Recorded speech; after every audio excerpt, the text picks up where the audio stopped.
তাদের অনুসরণ করো যারা তোমাদের কাছে কোনো বিনিময় প্রত্যাশা করে না। এটাই সরল অনুবাদ। অনুসরণ করো যে তোমাদের কাছে কোনো বিনিময় চায় না। ওয়াহুম মুহতাদুন, আর তারা সরল পথে অঙ্গীকারবদ্ধ। মুসলিমরা কোরআনের যে ধারণাগুলোকে ভুল বুঝেছে এটি তারই। কোরআন বলেছে যে তারা কোনো বিনিময় প্রত্যাশা করেনি। ভাই, আপনার প্রোগ্রামের জন্য কেন ফি নির্ধারণ করেছেন?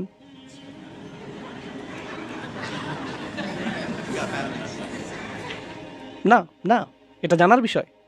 কোরআন আরও বলছে, ইয়াশতারুনা বি আয়াতিল্লাহি সামানান কলিলান, তারা আল্লাহর আয়াত বিক্রি করে সামান্য মূল্যের জন্য।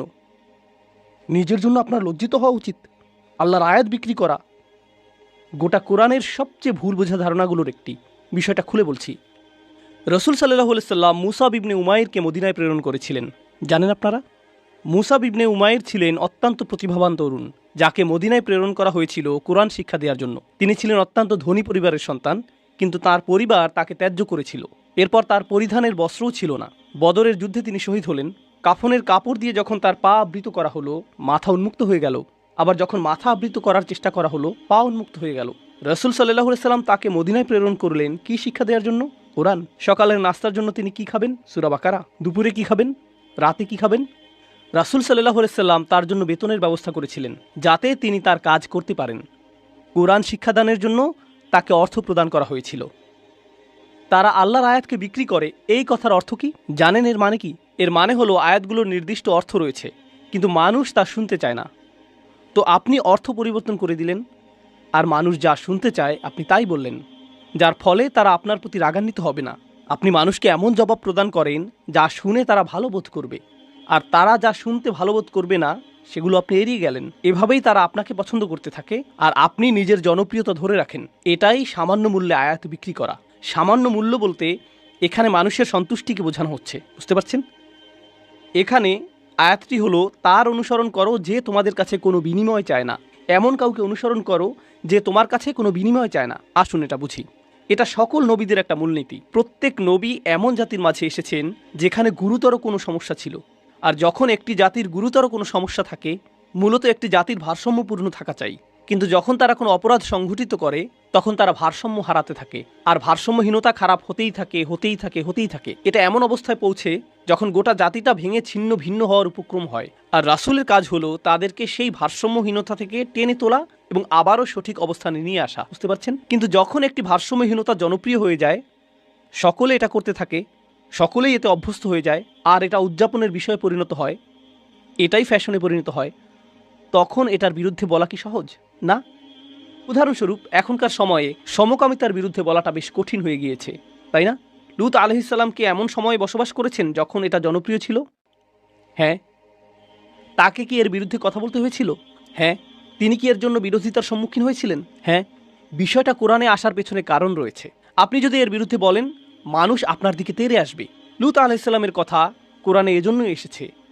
যখন আপনি এমন বিষয় নিয়ে কথা বলেন যাতে গোটা সমাজ আচ্ছন্ন থাকে, তারা এই বিষয়টির প্রশংসা করে, আর আপনি এর বিরুদ্ধে কথা বলেন, তখন তারা আপনার দিকে তেড়ে আসবে। এখন যদি আপনি অর্থ উপার্জন অব্যাহত রাখতে চান, অথবা যদি আপনি সেই সমাজে বসবাস অব্যাহত রাখতে চান, আপনি যদি নিরাপদ অবস্থানে থাকতে চান, তখন আপনি কোন বিষয়গুলো এড়িয়ে যাবেন? সেই বিষয়গুলো যা নিয়ে তারা আচ্ছন্ন। আপনি অন্য কোনো বিষয় নিয়ে কথা বলবেন। লূত আলাইহিস সালাম শুধু পিতামাতার প্রতি সৎ ব্যবহার নিয়ে কথা বলতে পারতেন। তিনি শুধু কথা বলতে পারতেন প্রতিবেশীর সাথে উত্তম আচরণ নিয়ে। তিনি শুধু নামাজ নিয়ে কথা বলতে পারতেন। যৌন পাপের বিষয়গুলো তিনি এড়িয়ে যেতে পারতেন, কারণ এগুলো ছিল অতি বিতর্কিত, তাই না? তিনি যদি এটা করতেন তাহলে কি তিনি ঝামেলায় পড়তেন? না, কোনো ঝামেলা হতো না। আর প্রসঙ্গক্রমে তিনি কিন্তু এখনও ভালো কাজ নিয়েই কথা বলছেন। পিতামাতার প্রতি সদাচরণ একটি ভালো কাজ, নামাজ পড়া একটি ভালো কাজ, দানশীলতা একটি ভালো কাজ। তো কেন তাকে এমন বিষয়বস্তু বেছে নিতে হলো যা তাকে ঝামেলায় ফেলবে? আসলে এটাই একজন রাসূলের কাজ। তারা এসেছেন এই বিষয়গুলো নিয়ে কথা বলার জন্য, যা নিয়ে অন্য কেউ বলার সাহস করবে না। আর আল্লাহর পক্ষ থেকে তারা রায় দিবেন। ওয়াল কুরআনিল হাকিম। তারা আল্লাহর পক্ষ থেকে রায় দিবেন, আর এটা বারবার বারবার বারবার বারবার দিবেন। সেই সমাজের মূল্যবোধকে আক্রমণ করবেন, আর বারবার বারবার আক্রমণ করবেন। কিন্তু এক্ষেত্রে তারা পরোয়া করেননি, কারণ এই পাপ কাজগুলোর বিরুদ্ধে কথা বলতেই হবে। আর নিশ্চিতভাবেই যখন কেউ এটা করেন, কোনো বিনিময়েই তারা আগ্রহী থাকেন না, কারণ বিনিময় থেকে বঞ্চিত হওয়ার জন্য এই কাজগুলোই যথেষ্ট।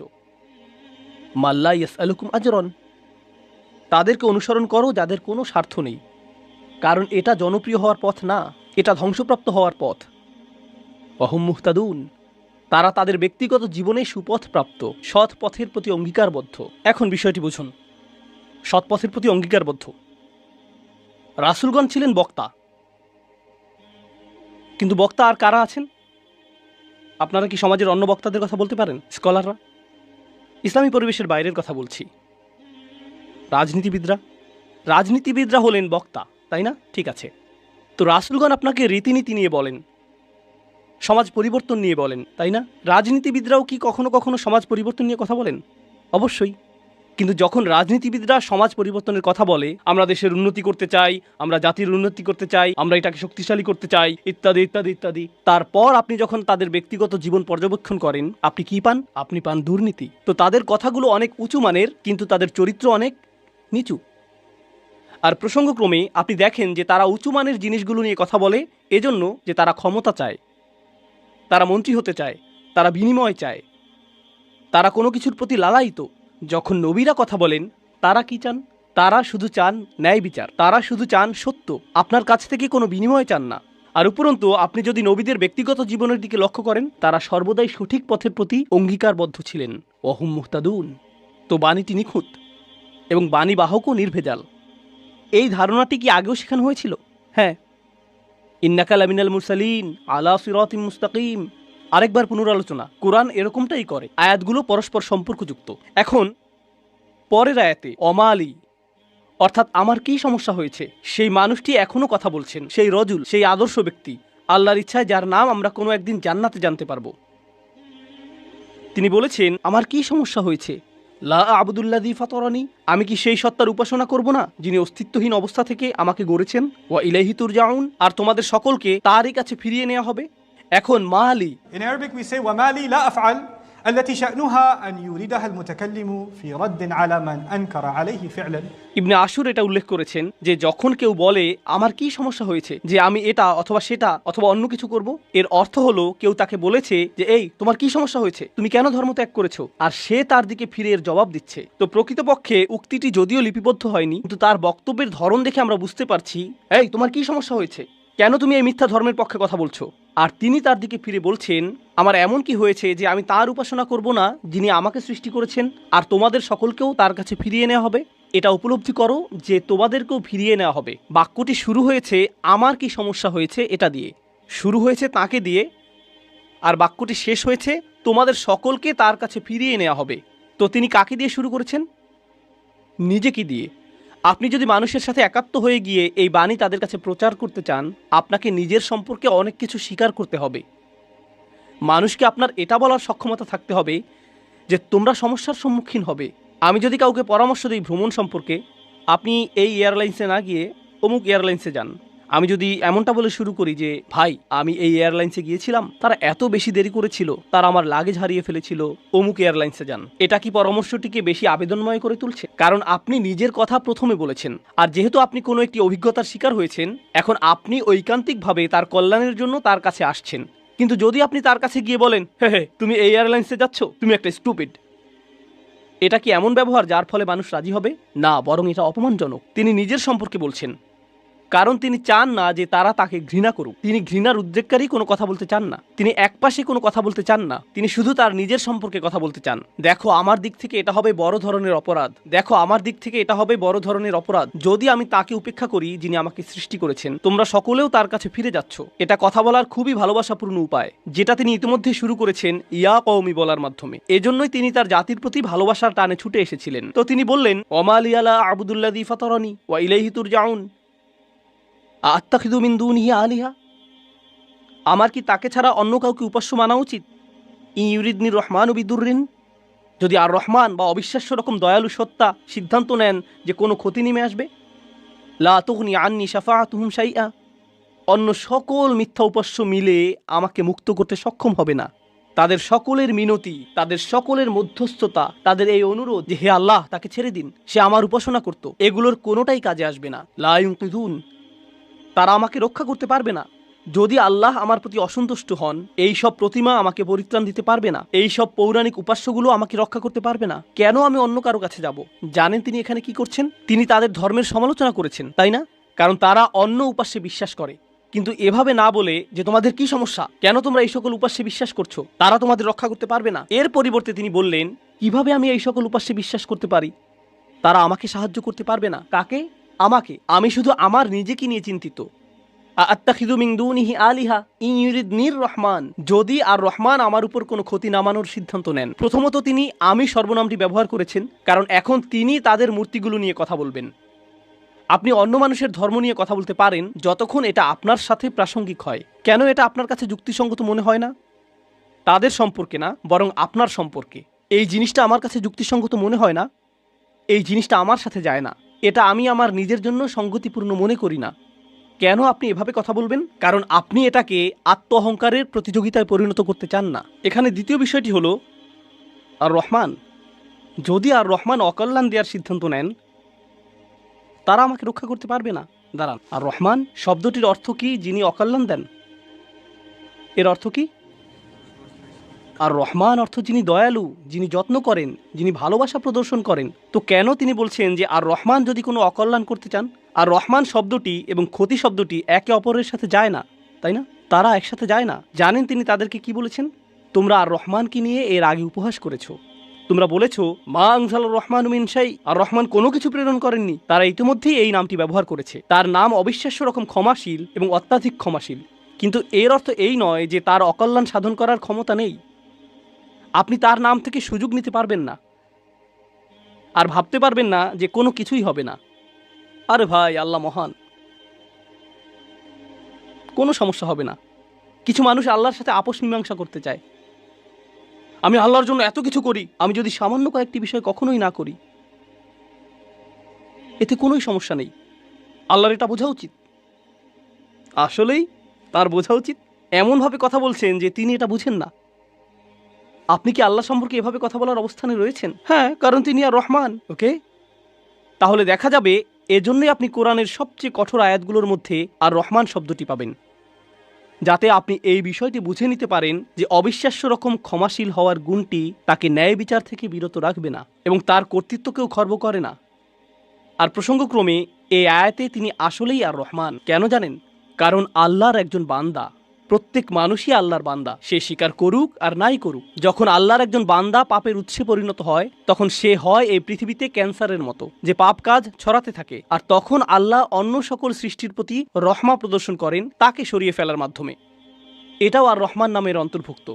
কখনো তার দয়া প্রদর্শিত হয় অন্য সকল সৃষ্টির প্রতি, যখন তিনি তাদেরকে রক্ষা করেন আপনার কাছ থেকে।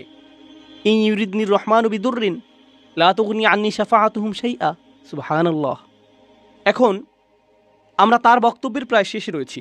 ইন্নী ইযাল্লা ফি যালালিম মুবিন। যদি এমনটাই হয়, যদি আমি আল্লাহ ছাড়া অন্য কারো উপাসনা করি, যদি আমি অন্য উপাস্য গ্রহণ করি, তাহলে আমি সুস্পষ্ট বিভ্রান্তিতে পড়ে যাব। আমি সম্পূর্ণরূপে বিভ্রান্ত হয়ে যাব। তিনি বিভ্রান্ত নন। তিনি বলছেন তোমরা সবাই বিভ্রান্ত, কিন্তু তিনি তাদেরকে আঘাত করতে চাইছেন না। তাই তিনি বলছেন আমি অত্যন্ত বিভ্রান্তিতে পড়ে যাব যদি আমি এমনটা করি। ইন্নী আমানতু বিরব্বিকুম, আমি ঈমান এনেছি তোমাদের প্রভুর প্রতি, তোমাদের প্রতিপালকের প্রতি। তিনি বলেননি যে আমি ঈমান এনেছি আমার প্রভুর প্রতি, আমার প্রভুর প্রতি। তিনি বলেছেন আমি ঈমান এনেছি তোমাদের প্রভুর প্রতি। তিনি আমি থেকে তুমিতে পরিবর্তন করলেন। আমি আপনাদেরকে একটা সমীকরণ দিচ্ছি। আমি যোগ তুমি সমান সমান আমরা। আমি যোগ তুমি সমান কি? আমরা। তো তিনি শুরু করেছেন আমি দিয়ে, তিনি যাচ্ছেন তুমিতে, কারণ তিনি এর দ্বারা কি বোঝাচ্ছেন? আমরা পৃথক নই। আমি চাই আমরা সবাই যেন সুখী হই। আমি চাই আমরা সবাই যেন আল্লাহর কাছে পরিত্রাণ পাই। এটা আমি বনাম তোমরা নয়, এটা আমি এবং তোমরা। দাওয়াতি কাজ মানে প্রতিপক্ষ নয়, এর অর্থ বিতর্ক নয়, এর অর্থ যুক্তিতর্ক নয়। আমরা এটাকে এগুলোতে পরিণত করেছি। আমি একটি দাওয়াতি প্রোগ্রাম করতে চাই যেখানে আমি খ্রিস্টানদের সাথে বিতর্ক করব। আপনার কোথাও ভুল হচ্ছে। এটা এভাবে কাজ করে না। এর জন্য একটা নির্ধারিত অবস্থান রয়েছে, তবে এটাকে দাওয়াতি কাজ বলে না, এটাকে বলে জিদাল। এর জন্য কোরআনের ভিন্ন শব্দ রয়েছে, আর সেটা হলো সর্বশেষ পন্থা। আমরা শুরুতেই এটা করব না, কখনোই করব না। তো এখন তিনি বলছেন ইন্নী আমানতু বিরব্বিকুম, আমি তোমাদের সকলের প্রভুর প্রতি ঈমান এনেছি, তোমাদের সকলের প্রভুর প্রতি ঈমান এনেছি। ফাসমাউন, আমার কথা শোনো, আমার কথা শোনো। তিনজন রাসূল কথা বলেছেন, আর তিনি বলছেন আমার কথা শোনো, আমি যা বলছি তা শুধু শোনো। কখনো কখনো আমি শিক্ষক হিসাবে এই বিষয়টা খেয়াল করি। আমি আরবি শেখাই অথবা চেষ্টা করি। ধরুন ছাত্ররা সামনে বসে শিখছে, আর তখন একজন সহকারী আসলো, শিক্ষকের সহকারী একজন আসলো আর ছাত্রদের কাঁধে হাত রেখে বলল, মনোযোগ দিয়ে পড়ো। আমি কিন্তু মনোযোগ দিতে বলিনি। একজন সহকারী এসে বলল, মনোযোগ দিয়ে পড়ো। এর কি কোনো প্রভাব রয়েছে? হ্যাঁ। এর কি ভিন্ন ধরনের প্রভাব রয়েছে? হ্যাঁ। যখন আরেকজন ছাত্র আপনার কাছে এসে বলে, ভাই পড়াশোনা করো, শিক্ষক বলেন যে পরীক্ষার জন্য পড়াশোনা করো। হ্যাঁ, অবশ্যই আমি পরীক্ষার জন্য পড়াশোনা করব। তারপর আপনি রাত 8টার সময় বাস্কেটবল খেলা দেখছেন, আর আপনার বন্ধু এসে বলল, আরে ভাই চলো পড়াশোনা করি। এটার কি ভিন্ন প্রভাব থাকবে? অবশ্যই থাকবে। এই সাহাবী এটা বুঝতে পেরেছিলেন, রাসূলদের এই সঙ্গীটি তা বুঝতে পেরেছিলেন। তার কাছে রয়েছে স্বতন্ত্র স্থান, সূর্যের আছে নিজস্ব স্থান, চাঁদেরও রয়েছে নিজস্ব স্থান। এটা প্রতিযোগিতা নয়। আমার কথা শুনো, এটা এতটাই ভালোবাসাপূর্ণ চমৎকার বক্তব্য।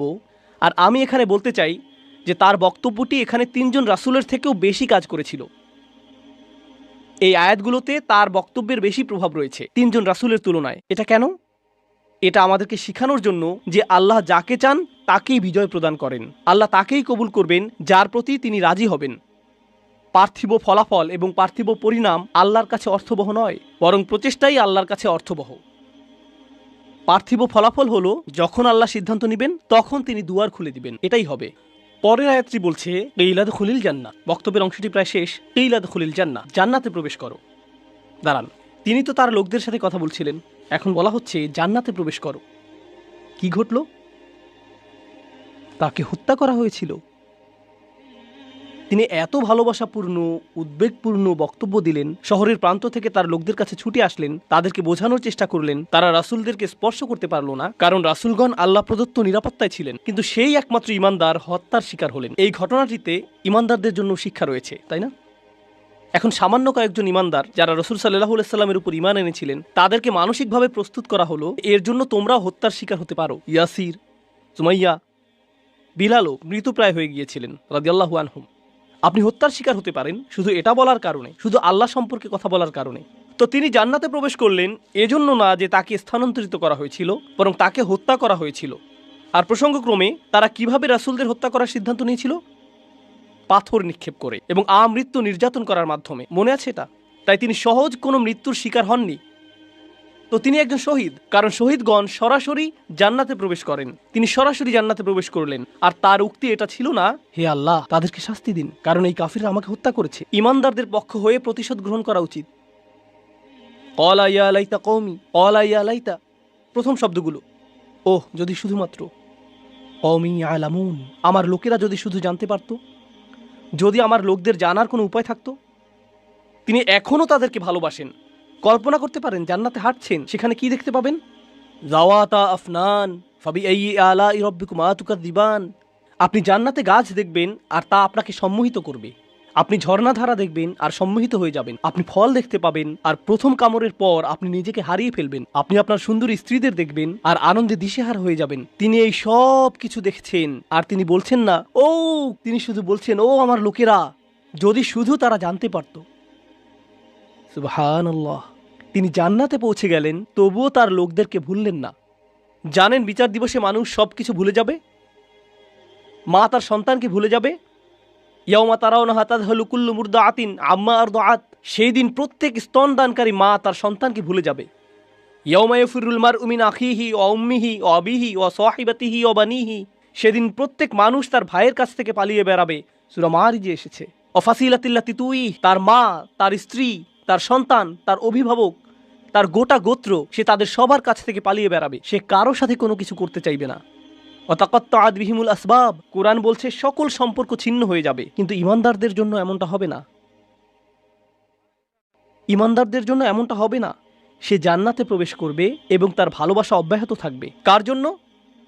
তার লোকদের জন্য, যারা হলো কাফির এবং নবীদের শত্রু, কারণ তারা এখনো জীবিত এবং এখনো তাদের আশা রয়েছে। আপনি এমন মানুষের উপর আশা ছাড়বেন না যারা এখনো জীবিত। আর আল্লাহ এমন ভাবে আমাদের কাছে বর্ণনা করেছেন যেন তিনি তখনও ঘটনা দেখছিলেন। আল্লাহ তাকে দুনিয়ার ক্যামেরা ভিউ প্রদান করেছিলেন যাতে তিনি দেখতে পারেন যে কি ঘটছে। আর তিনি জান্নাত থেকে দেখে বলছেন যদি তারা জানতে পারে। তিনি বলেননি যে যদি তারা জানতে পারত, আলিমু, বরং তিনি বলছেন ইয়া লাইতা কওমি আলামুন, যদি শুধু তারা জানতে পারে। তিনি এখনই দেখছেন কি ঘটছে, আল্লাহ তাকে দেখাচ্ছেন। সুবহানাল্লাহ। আর তারপর আপনি বুঝতে পারেন যে একনিষ্ঠতা আসলে কি।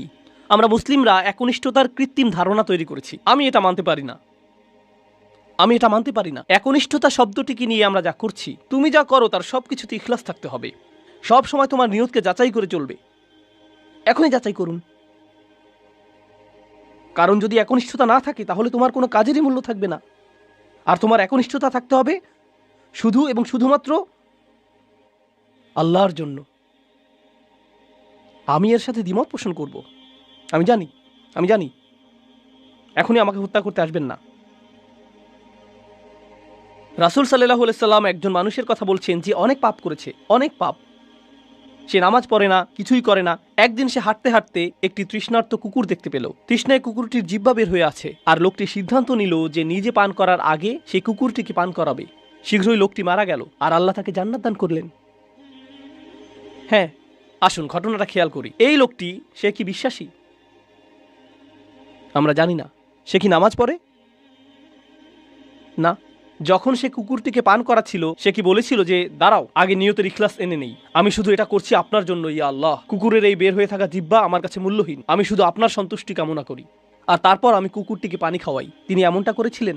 তিনি শুধুই কুকুরটির জন্য খারাপ বোধ করেছিলেন এবং কুকুরটিকে পানি পান করিয়েছিলেন, তাই না? তো কুকুরটির জন্য তার উদ্বেগের ব্যাপারে তিনি একনিষ্ঠ ছিলেন, তার ইখলাস ছিল, তাই না? এখানে এই ইমানদারটি তার লোকদেরকে ভালোবাসেন, কিন্তু তিনি কি বলেছেন যে এটা যদি আল্লাহর জন্য না হতো তাহলে আমি আমার লোকদের ঘৃণা করতাম। তিনি এজন্য তাদেরকে ভালোবাসেন কারণ তারা তারই লোক, আর এটাই তার লোকদের জন্য একনিষ্ঠতা। ইবাদতের ক্ষেত্রে আল্লাহর প্রতি আপনার একনিষ্ঠতা থাকতে হবে, আপনার পিতামাতার প্রতি আপনার একনিষ্ঠতা থাকতে হবে, শুধু আল্লাহর জন্য না, বরং এজন্য যে তারা আপনার পিতামাতা। আপনার একনিষ্ঠতা থাকতে হবে অন্য মুসলিমদের জন্য, কারণ তারা আপনার মুসলিম ভাই। আপনার একনিষ্ঠতা থাকতে হবে আপনার প্রতিবেশীর জন্য, আপনার একনিষ্ঠতা থাকতে হবে আপনার কাজের প্রতি, আপনার লেখাপড়ার প্রতি, আপনার একনিষ্ঠতা থাকতে হবে আপনার ব্যবসায়ের অংশীদারের প্রতি। এই সব কিছুই একনিষ্ঠতা। আপনি কৃত্রিমভাবে এটা বানাতে পারবেন না। না, আমি তোমার বন্ধু হতে পারবো না, কারণ এটা আল্লাহর সন্তুষ্টির জন্য না। আমরা শুধু একসাথে বাস্কেটবল খেলবো, আর এটা আখিরাতে আমার কোনো কাজে আসবে না। আমি জানি না কে এই অদ্ভুত কথা আপনাকে শিখিয়েছে। যখন আপনি আপনার নিয়ত যাচাই করছেন বাস্কেটবল খেলায় বল ছোড়ার আগে, কারণ এতে কোনো ইখলাস নেই, এটা এইভাবে কাজ করে না। আমাদের নিয়তের পরিচ্ছন্নতা থাকতে হবে, এটা নিশ্চিত। আমাদের নিয়তকে পুনরায় যাচাই করতে হবে, এটা নিশ্চিত। একনিষ্ঠতার গণ্ডি আল্লাহর প্রতি একনিষ্ঠতার চেয়েও অনেক বেশি। এই একনিষ্ঠতা তার সকল সৃষ্টির প্রতিও প্রযোজ্য। মানুষের প্রতি আপনার নিয়ত পরিচ্ছন্ন থাকতে হবে, কৃত্রিমভাবে নয়। তো এই ছিল তার নিজের লোকদের প্রতি ভালোবাসা, এমনকি জান্নাতে যাওয়ার পরও। এখানে আল্লাহ আসলে বর্ণনা করছেন যে মানুষের প্রতি ভালোবাসা হলো জান্নাতি মানুষের গুণ। আমি আবারও বলছি, নিজের লোকদের প্রতি ভালোবাসা হলো জান্নাতি মানুষের গুণ। তো যখন আপনি এমন মুসলিম দেখেন যারা সবসময় মানুষের প্রতি রাগান্বিত, তারা সবসময় অন্য মুসলিমদের প্রতি রাগান্বিত, তারা নিজেদের পরিবারের প্রতি রাগান্বিত, তারা সবচেয়ে বেশি রাগান্বিত অমুসলিমদের প্রতি, তারা রাগান্বিত, এটা জান্নাতি মানুষের গুণ না। ইয়া লাইতা কওমি ইয়ালামুন। এখন তিনি এই বক্তব্যটি দিলেন তার লোকদের প্রতি। আমরা এমনকি তার নামও জানি না, আর তার কথাগুলো কিয়ামত পর্যন্ত পাঠ করা হবে। এখন আপনার এবং আমার কথোপকথনগুলোর কথা ভাবুন। আমরা কথা বলি আইফোন নিয়ে, আমরা কথা বলি গাড়ি নিয়ে, আমরা কথা বলি খেলাধুলা নিয়ে। এই কথাগুলো কোথায় যাবে? এই কথাগুলো কি চিরদিন থেকে যাবে? না। এগুলো কি পৃথিবীতে কোনো কল্যাণ নিয়ে আসবে? না। জানেন এই সম্পর্কে ভাবতে গিয়ে আমি কি উপলব্ধি করছি? আল্লাহর কাছে কথা হলো অমূল্য রত্ন। লোকটি কোনো নবী নন, তবুও তার কথা কোরআনে সংরক্ষিত হয়ে আছে। আল্লাহ কি অন্য জিনিসে সংরক্ষিত রাখেন? আকুল্লা শাইইন আহসাইনাহু ফি ইমামিম মুবিন। আল্লাহ বলছেন যে আমি সবকিছুই সংরক্ষণ করে রাখি। তিনি সবকিছুই সংরক্ষণ করে রাখেন। তো কোন জিনিসটি আপনি সংরক্ষণ করে রাখতে চান? ভালো কিছু, কোনো একনিষ্ঠ পরামর্শ? আপনাকে কি ব্যাপক জ্ঞানের অধিকারী হতে হবে ভালো কিছু বলার আগে? এই মানুষটির কি ভালো কথা বলার আগে অনেক ডিগ্রির প্রয়োজন হয়েছিল? বিষয়টি জটিল নয়, শুধু ভালো মানুষ হন। লক্ষ্য করুন কেমন চমৎকারভাবে কোরআন সন্নিবেশিত। যখন তিনি জান্নাতে গেলেন আর তিনি বললেন যদি আমার লোকেরা জানতে পারে, পরের আয়াতে তিনি বলছেন বিমা গফর আলী রব্বি ওয়া জাআলানি মিনাল মুকরামিন, সেই ক্ষমা যা আমার প্রভু আমাকে প্রদান করেছেন আর আমাকে তাদের অন্তর্ভুক্ত করেছেন যাদেরকে সম্মানিত করা হয়েছে। তিনি জান্নাতের দুটি জিনিসের কথা বলছেন, ক্ষমা এবং সম্মান। সূরার শুরুতে এসেছে ফাবাশশিরহু বিমাগফিরাতিন ওয়া আজরিন কারীম। সূরার শুরুতে আল্লাহ বলছেন কোন এক স্থানের সেই একাকী ঈমানদারদেরকে অভিনন্দন প্রদান করো যে সে পাবে ক্ষমা এবং সম্মানসূচক প্রতিদান। মনে আছে সেটা? ক্ষমা এবং সম্মানসূচক প্রতিদান। এখন সূরার মাঝখানে এই মানুষটি জান্নাতে পৌঁছে গেলেন এবং বললেন ইয়া আল্লাহ, আপনি আমাকে ক্ষমা প্রদান করেছেন এবং সম্মানিতদের অন্তর্ভুক্ত করেছেন। পুনরালোচনা, নিখুঁত পুনরালোচনা। এটাকে বলা হয় কুরআনের ইহকাম ওয়াল কুরআনিল হাকিম।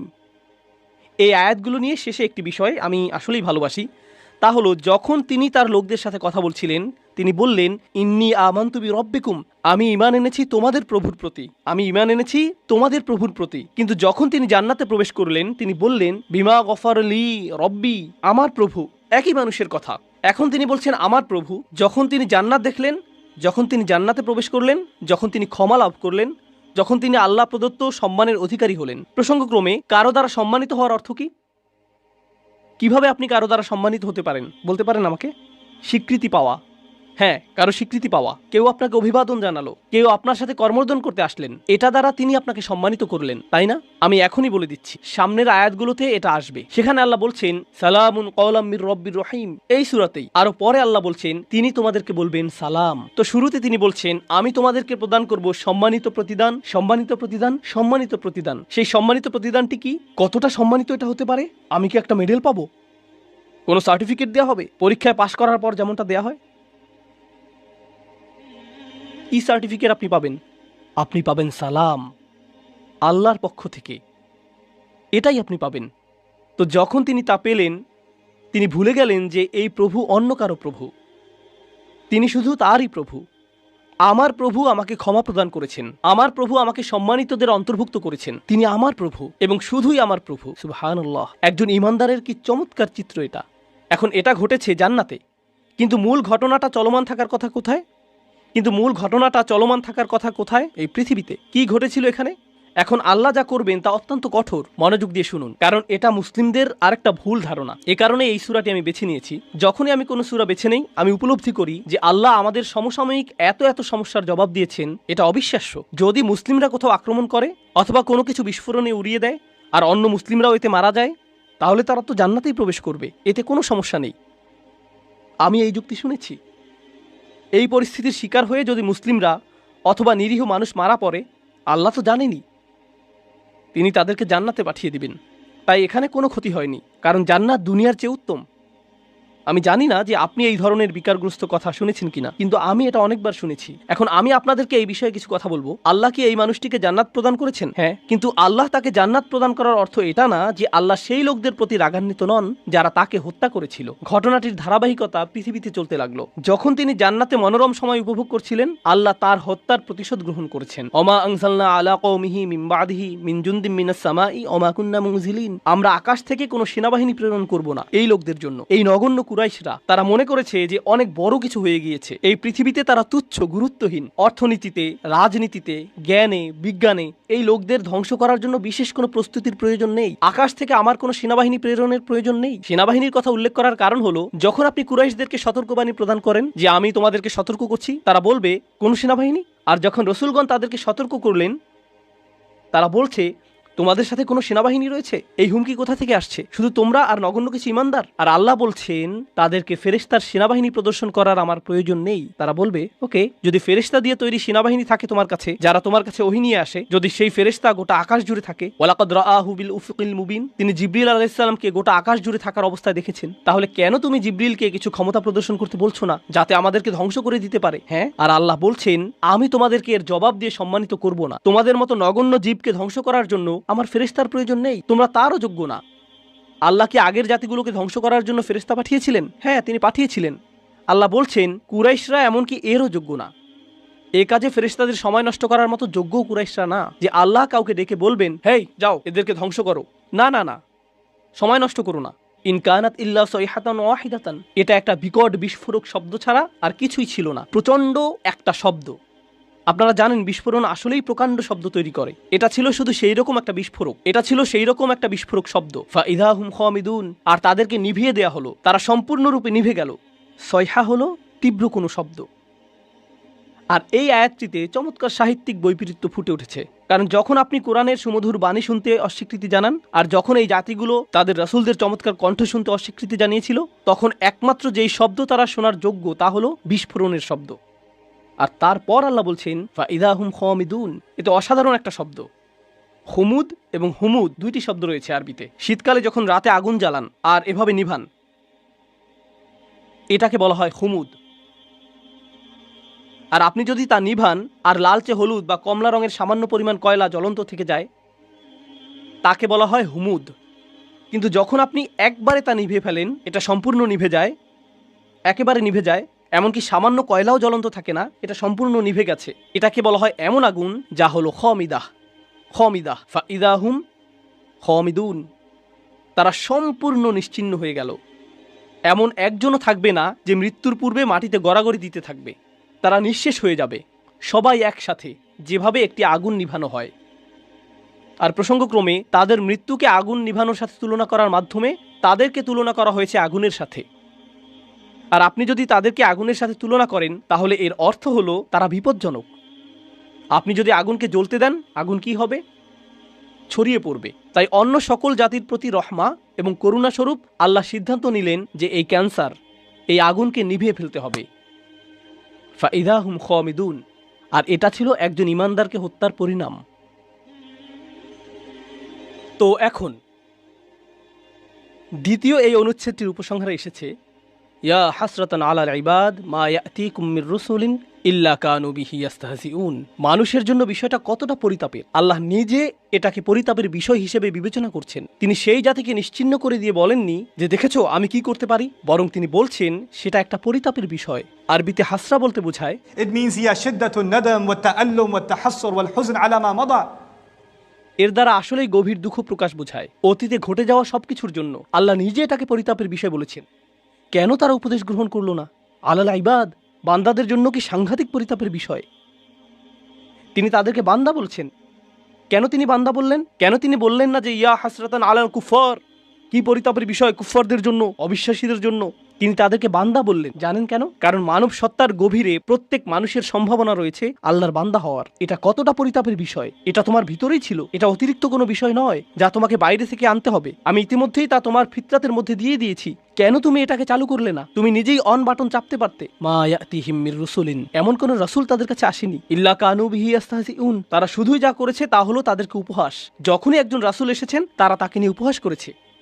এখন এই আয়াতে আল্লাহ বলেননি যে তারা রাসূলদের হত্যা করেছে অথবা তারা রাসূলদের হুমকি দিয়েছে। তিনি বলেছেন যে তারা রাসূলদের নিয়ে উপহাস করেছে। কিন্তু এর আগে আপনারা শিখেছেন তারা বলেছিল যে তারা রাসূলদের হুমকি দিবে, তারা তাদেরকে অভিশাপ হিসেবে গণ্য করবে। মনে আছে সেটা? কিন্তু এখানে যখন পরিতাপের বিষয়টি আসলো, তিনি বলছেন যে এই আযাবের সম্ভাবনার সূচনা হয়েছে তাদেরকে উপহাস থেকে। যখন একটি জাতি রাসূলদের নিয়ে উপহাস করা শুরু করে, তখন থেকে তাদের ধ্বংসের সময় গণনার জন্য ঘড়ির কাঁটা চালু হয়ে যায়। তাদের ধ্বংসের প্রথম ধাপ হলো মূলত কার্টুনে যেরকম ডিনামাইট বোমার ছবি আঁকা থাকে, যেখানে বুঝতে পার, যখন তারা রাসূলদের নিয়ে উপহাস করে এটা শুরু হয়ে যায়। এটাই এখানে বলা হয়েছে, রাসূলদের নিয়ে উপহাস করবেন না, কারণ এর অর্থ আপনি নিশ্চিহ্ন হওয়ার জন্য রাস্তা ধরেছেন। এখন যখন আল্লাহ বলছেন কত রাসূল এসেছে কিন্তু তারা ঈমান আনেনি, তারা শুধু উপহাস করেছে। আপনি সূরাটির শুরুতে শিখেছেন ওয়াসাওয়াউন আলাইহিম আনযারতাহুম আম লাম তুনদিরহুম লা ইউমিনুন। ধারণাটি পুনরায় জোরদার হচ্ছে। কি পরিতাপের বিষয়। এত রাসূল এসেছেন কিন্তু মানুষ উপদেশ শুনে না।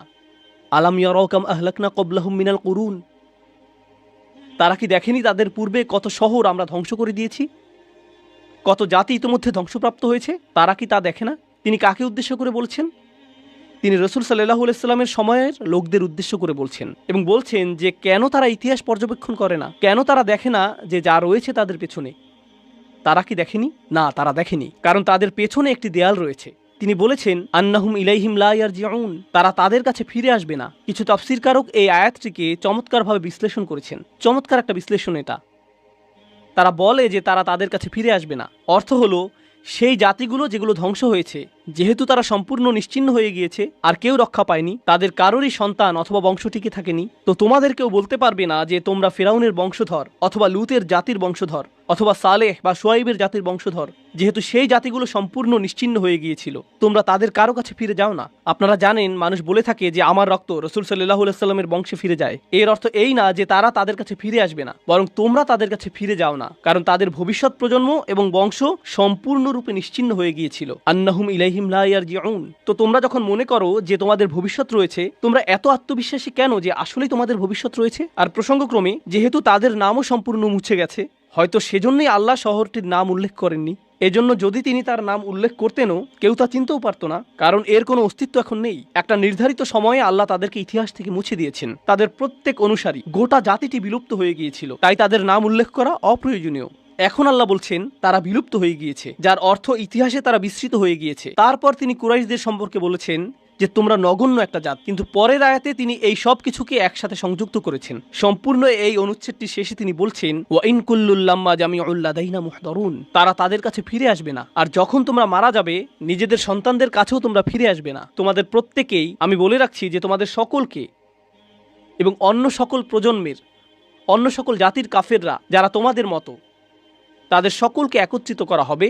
তবে তাদেরকে একত্রিত করা হবে আমারই সামনে হিসাব প্রদান করার জন্য, হিসাব প্রদান করার জন্য। ওয়া ইন কুল্লুল লাম্মা জামিউল লাদাইনা মুহদারুন, এটা আসলে আগের আয়াতের সম্পূর্ণ বিপরীত। কিভাবে? শুধু এটুকু অনুধাবন করুন, এরপর আমরা বিরতি নেব। শুধু এটুকু অনুধাবন করুন, এরপর আমরা বিরতি নেব।